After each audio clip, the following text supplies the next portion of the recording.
immediately after the assault, who then reported it to Casper police.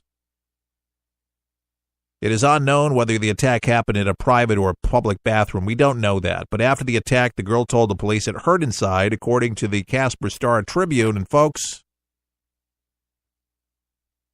they have ways to test to see if that actually happened, and they did. That's right. Transgendered Wyoming woman, she was a man, still had her man parts, but identified as a female. But clearly, still had male desires, and this one of, well, liked little girls, minors. Disgusting. 70 years in prison? I think that's about right.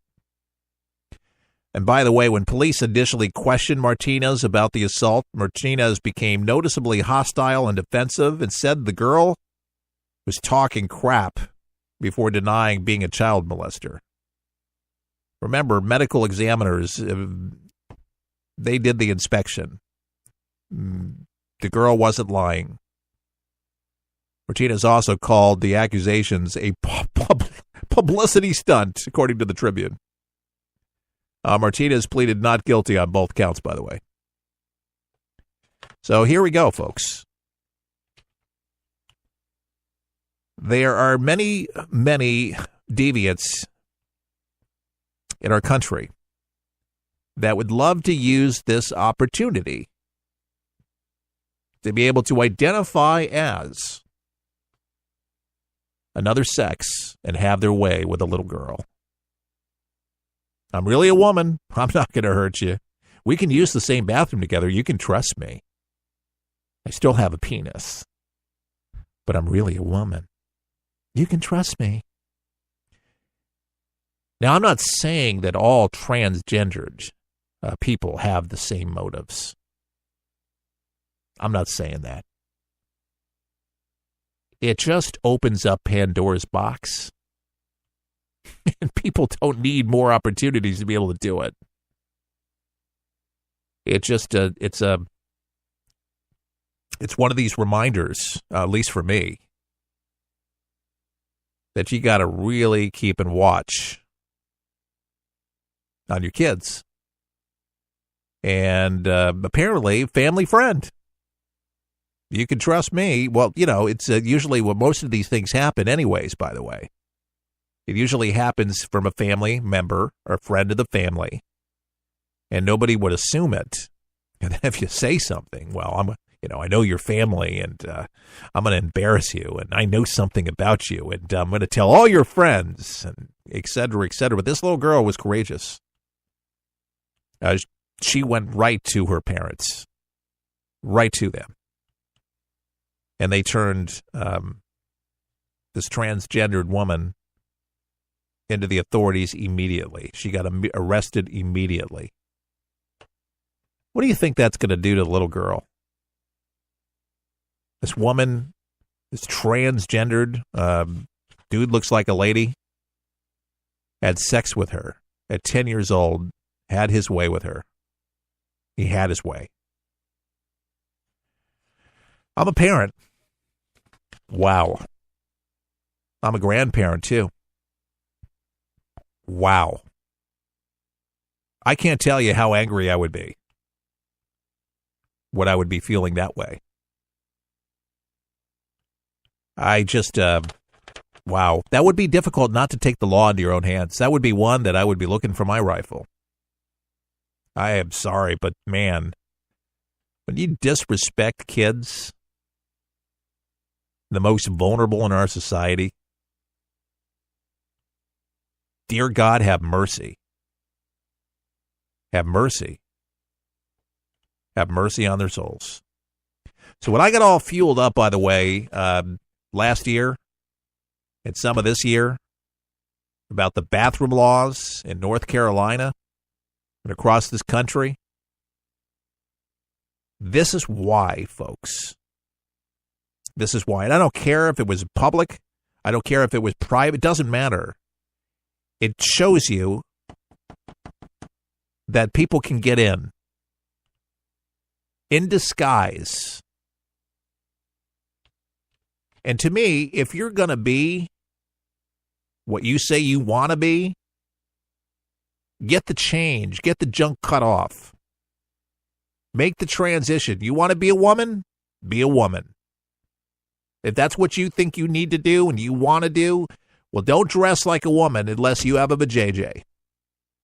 Other than that, listen, this is one talk show host opinion, okay? I'm just saying, it's my dad was like, it's either you sit on that pot, you take care of business, crap, or get off the pot. And he said it a different way. It's either you're going to do it or you're not going to do it. Don't be on the fence about this one. Well, let me think about it. Well, before you put the dress on, Michael, and become somebody else, don't put it on. You can play a little dress up in your mirror in your room. But come on, if you're really a woman, then get the woman surgery done. There would be less confusion and then certainly less temptation to use your thing on a little girl. Michael Martinez, known as, it was Michelle, and then it was Miguel, and then Michelle. Used the 2 M's. That was a simple transition. Still had the man junk. Disgusting. I feel so sorry for the little girl that was assaulted in a bathroom. Yes, the transgendered Wyoming woman convicted of sexually assaulting the 10-year-old and could face up to 70 years in prison. That's what we're talking about if you're just joining us here on For the People. Keith Allen. But Martinez pled not guilty even after doctors inspected the 10-year-old's vagina and saw that she was just lied and denied. You can't deny a medical examiner when they inspect these things. She was a virgin. Not no more. Disgusting deviants. And ferns, they're all over the place. And they're not just transgender. They can just be straight men that look straight, that like little girls. And there's sexual deviants that are women that like little boys. We see school teachers all over the country being arrested for having sex with minors. It happens. It's not just transgender. To make that clear, there's deviants of all kinds all over. I just don't like the idea of somebody sharing the bathroom with my children that in a woman's room that has a penis. Get out. I just, that's one of those things where I'm like, forget about it. If you want to make that law, you want to make that the rule of law out in California, want to make prostitution law and lawlessness, lasciviousness, let it all happen. Let you all just fall off in the ocean. I just think it's there has to be some principle here. There has to be some steady north. And you know what? Give me that old time religion. Where's that gospel song when you need it? Sing the choir, send me your tape, I'll run it. But geez, seriously, man.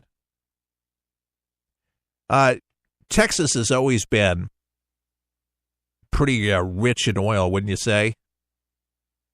In the dusty heart of West Texas, there's rows of white wind turbines and rust-colored working pumps that jack and bob up and down along with vast rugged landscaping. It's a visual juggernaut that, make no mistake, that this is a shale county and this is part of Lone Star State, that legends are born and billionaires are made every single day.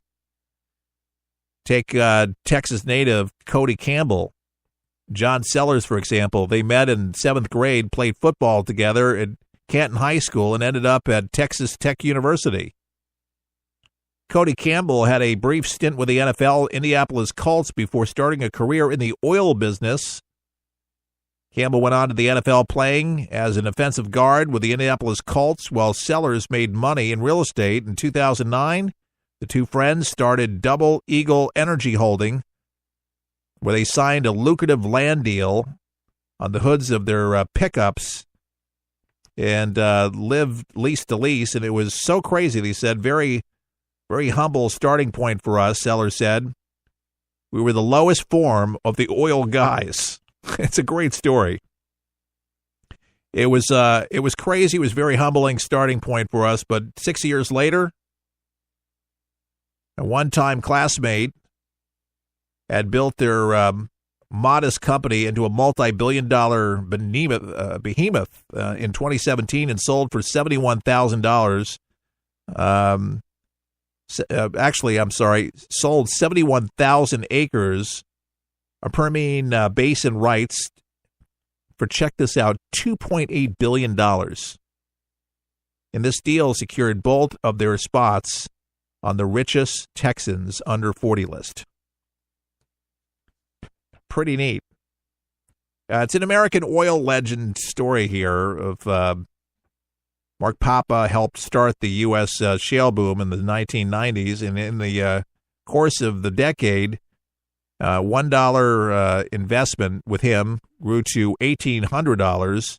He tapped out when the market went bust, but came out of retirement at the age of 70 when he saw an opportunity in the Permian Basin. In 2 short years, Pape boasted the values of his new venture, Centennial Resource Development Incorporated, more than sixfold.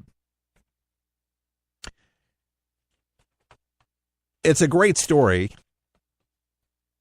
and I like the last point of $1 investment to go in at the right time, right place. But Cody Campbell had a brief stint with the NFL, the Indianapolis Colts.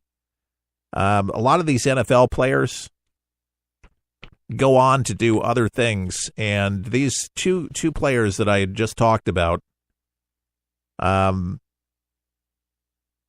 a career outside of the field, and they did much more with their money, and they looked at an investment that was tangible and something that everybody needed in Texas. They dared, and they took a risk. And to me, football's a risk because you risk, getting injured, you risk concussion, all sorts of medical issues. That's why the NFL, their careers are not very long, and they have to make all the money that they possibly can because sometimes that's all they got. And boy, you've got to make it last. And luckily, some of these football players are able to take some of that investment money and do some good things with it, and it's the case here. And I just see and hear too many stories with the Buccaneers here in the Tampa Bay area. Many of them just go bust.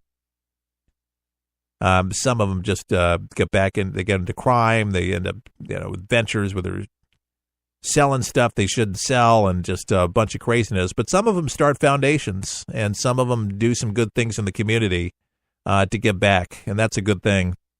But I like those stories, those American stories where people they continue to reinvent themselves. They reach out and do more.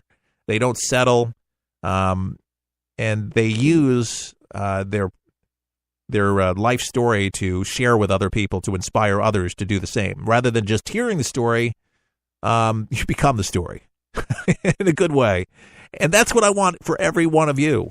When I said the first hour to be the answer, to the solution to some of the problems, you got to align yourself so you can be that light that you want to be.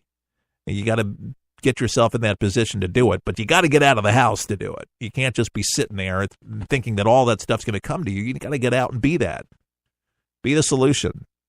Don't feel defeated. It's easy to do that and get depressed, and life happens, beats you up, and all that other stuff. I find it a lot easier to deal with all of these stresses in life, to embrace positiveness, do some things that are more productive, that you can put a smile on somebody's face, those kind of things, and be nice to somebody.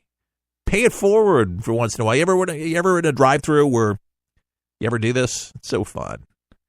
And you pay for two people's meals behind you. And guess what? What happens? We've heard of McDonald's and different places all over the country where there's a chain of it. And sometimes it's gone on for hours where people just do it again and again and again and again and again. and so forth and so on. It just puts a smile on people's faces. I'm like, gosh, and I've had it happen to me where somebody's paid for my meal. And I'm like, you know what? And